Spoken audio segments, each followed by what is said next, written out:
guys, welcome to my channel. My name is ReadingBear and I hope you are ready for some more stories. And today, we'll take a look at some new I Don't Work Here Lady content. If you enjoyed my content, please don't forget to subscribe to my channel and post some bear emojis in the comment.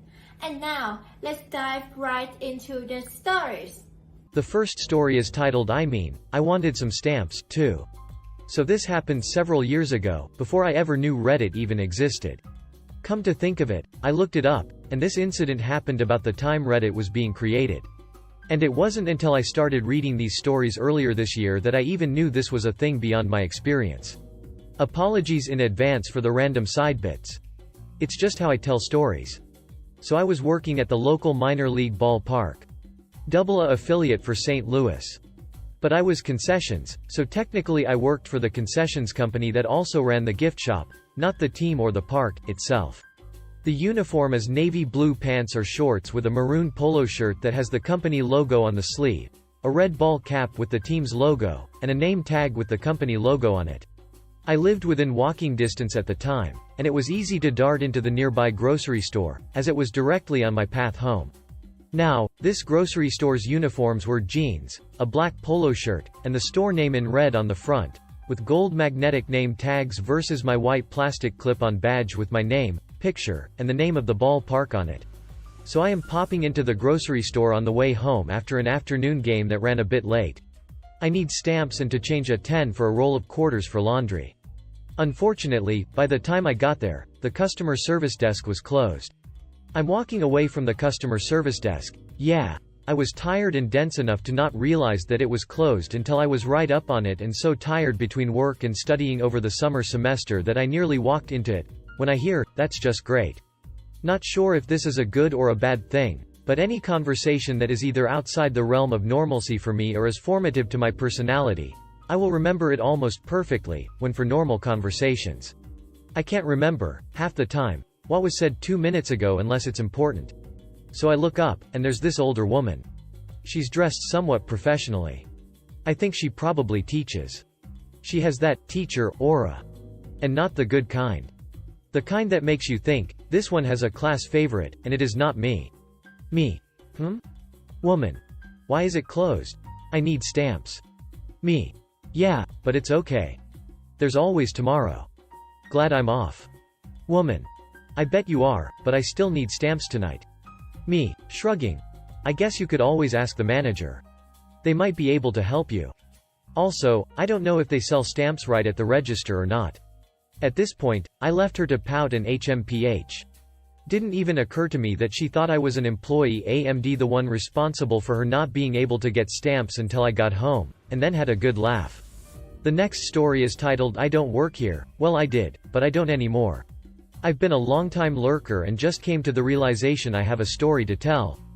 This happened in June of this year. I worked in the intimates department of a certain department store that gives cash back. This department was my home and I quickly became the expert of that department in my store. So if anyone ever had questions, they'd ask me. If anyone ever needed help finding a specific item during one of our semi-annual sales, they'd ask me. Anyway, I've long since quit that job and this story happens in another location. I'm shopping for a wedding and am looking for shapewear to just kinda smooth things down. I used to spend a week of shifts detailing the shapewear section back at my store, and this store's intimates department was a wreck. Brands, styles, everything was mixed up. But I knew exactly what I was looking for, so I was combing through each row quickly. That's when a woman walks up and is looking through shapewear too. I'm pause and smile at her but continue combing through a row, one arm holding 3 dresses I picked out. Praying she doesn't ask me the question. Do you work here? I look up at her and answer, no. Well, I used to. But I don't anymore. We both laugh and years of habit kicks in. What are you looking for? She asks some questions about some items and I make recommendations based on what she likes and give her 3 options to consider. She's very grateful and leaves while telling me to have a wonderful day. I didn't end up finding what I was looking for, but I did have a good day after that. The next story is titled I Do Work Here. This is more of a rant than anything, but here goes. I work at a cheap shop, think like a dollar store, but it's in Australia. I had to open the store last week, so I started at 6 a.m. but leave my house at 4:30 due to having to drop my daughter at my parents' so they could take her to school. I was tired is what I'm trying to say. At around 10 a.m., I was bent over a box with a box cutter in my hand, in my work shirt and standing behind a roll cage full of stock. Oh, I also had my name badge on. A lady comes up and asks me if I work there. Due to the aforementioned things, I answered in a kind of tired way, like sigh, quietly, "Yes, I do work here." She then lifts up her sunnies and tells me that she always gets the wrong person. I have a red shirt and there's a few stores that wear them, but in my mind it couldn't be more obvious that I worked there. Unless I was holding a sign. I get it all the time and it gets annoying every now and again. I'm in my work shirt with a box in my hand. What I'm doing here otherwise? Getting my jollies? Does this happen to others? The whole thing lasted like 2 to 3 minutes, but cause of my tired state it was more annoying than usual. It was all very polite and easy. Anyway, thanks for reading. The next story is titled My Neighbor Had Two Entitled Teenagers That Liked to Steal or Destroyed My Property. This happened in early 2000s. I was living the single mom life with my 3 older kids. I was working full-time evening shift and my best friend would keep the kids for me. It was early fall and still mowing weather. I would always fill my lawnmower up and I kept a 3-gallon gas can full under my porch. My neighbors has 2 teens, a boy and girl, that liked to bully the smaller kids in my neighborhood. I'd chase them out of my yard a few times when I'd catch them trying to get into my storage shed. Their dad had traded for them a 4-wheeler that they would constantly be on. After they got it, my gas can would mysteriously go empty every time I went to refuel. It didn't take a rocket scientist to figure out what was happening to it. Well, enough was enough. I went out and purchased an identical gas can, filled it with about 2.5 gallons of water, then added a half gallon of gas. You know, to give it the fuel smell still. I locked the real one on my back porch, put the bogus van under my porch, then waited.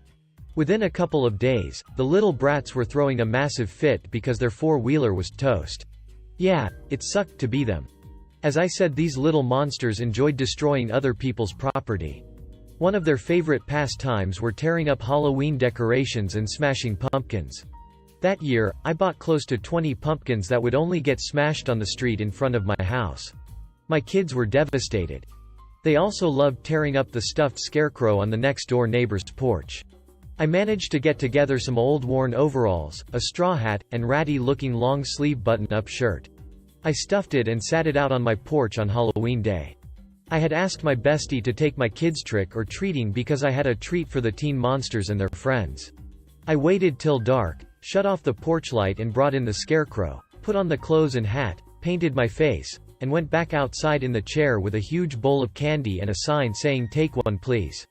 My best friend waited till I was settled, turned the porch light off, and left with my kids. I had a few little Supermans, princesses, ghosts, and clowns come up, and yeah, they'd grab more than one but not overly much.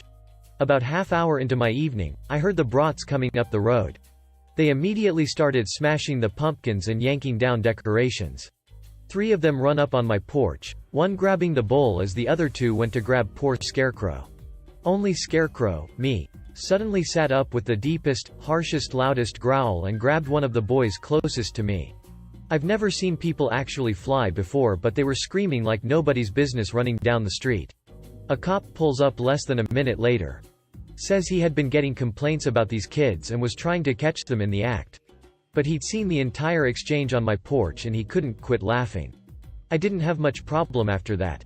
I kind of let it slip. My house was haunted though. They moved within the next month or so after the boy got arrested for breaking into someone's house up the street.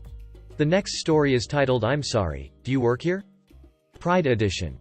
So this happened during the Pride Festival in my city. It coincided with a friend's birthday, so we were all out on the town, looking as gay we possibly could. I'm usually dressed hippie style, long skirts and t-shirts, but I felt empowered and I was wearing a pretty risque outfit. Rainbow sneakers, cut-off shorts, rainbow nipple pasties, and a sheer pink, metallic shirt. I had glitter all over my face, hair, upper body as well. My long rainbow hair was in a high ponytail on my head. Now I'm decently curvy, stout, short, so I didn't look like a model or anything. Think dorky festival lady. Obviously not a professional attire at any rate. My friend had rented a downtown hotel room that was decently swanky. Had a very beautiful marble lobby that you had to walk through to get to the elevators in the back. We had been stopping back at the room in between bar hopping periodically throughout the night. The second or third time we returned, I was pretty drunk. That means I can be pretty loud. I was excitedly telling some story to my friends when a lady touched me on the shoulder and said, "Excuse me, do you work here?" I thought I was dreaming. I was so surprised. This is like a hotel where all of the staff are wearing black head to toe, and here am I looking like a queer rodeo clown. I actually looked down at my outfit in utter confusion, and then looked back at her and asked, "Do I look like I work here?" Without missing a beat she said, "I don't know, it's pride, isn't it?" And then walked away. We found this hilarious and couldn't stop laughing about it for the rest of the night.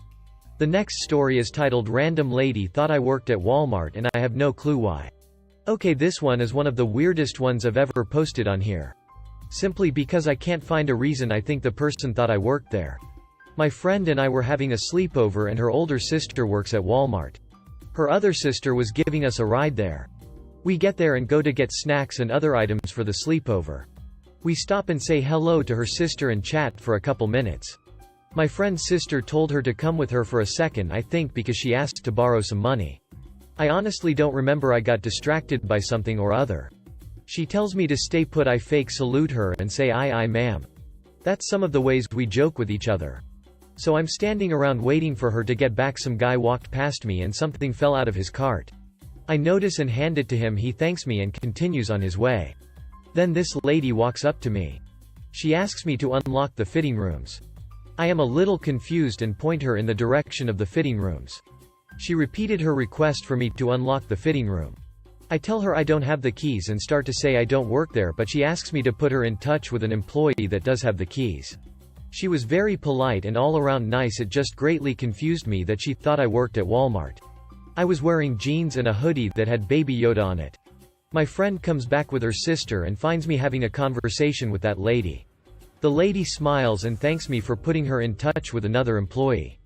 She goes up to my friend's sister and says, "Can you unlock the fitting room for me?" My friend's sister goes and unlocks the door for her. I'm sitting staring after her, confused. My friend asks what that was. I tell her I have no idea, but she thought I worked at Walmart. My friend laughed and asked why. I shrugged. I have no clue, I told her.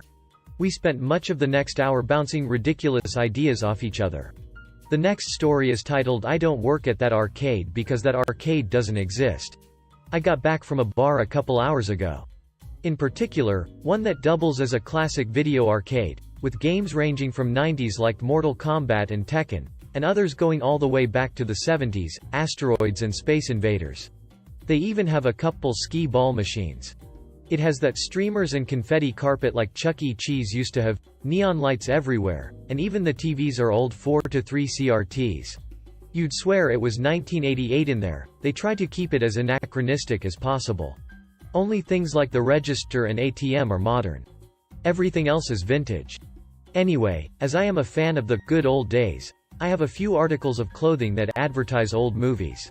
One in particular is an homage to the original Tron movie, and is a simple black t-shirt with Flynn's Arcade printed on it, along with an address. I wear it all the time without even thinking about it, including today when I went to the bar arcade with a friend. We hang out for a bit, play some games, but he abruptly had to head to the restroom. He's got some kind of IBS and occasionally has to drop everything and run. So I'm just kind of keeping an eye on his beer until he gets back while playing some arcade games on my own. This random lady who looked to be in her late 20s or early 30s had come in with her boyfriend, husband who looked to be at least 10 years her senior, and a child. This itself isn't unusual. Kids can drink soda while the adults get properly sauced. What was unusual though is this woman starts asking me why the Street Fighter game isn't working. Unusual, but not completely out of the ordinary. Maybe I was just the closest person to ask. You've probably already pieced together the story, but in the moment I completely forgot about my t-shirt. So I respond honestly, I have no idea. I can check it out in a second. She seemed a bit miffed, which again doesn't seem unusual since her kid just wasted a quarter on a broken game. She went to sit down at the Pac-Man table with her guy while the kid went off to try something else. After my game I went over to check out the Street Fighter game, put a quarter in, and sure enough many of the buttons on the player one side were unresponsive. Being so completely handicapped I die in seconds. Oh well. As I'm about to wander off to give Smash TV a shot, I stopped by their table and was like, yeah, looks like that machine is busted. I'll let the bartender know. Before I can leave she stops me with a very terse, excuse me, can I get my money back? I was taken aback, but responded, probably yeah. But you'd have to ask the bartender for that.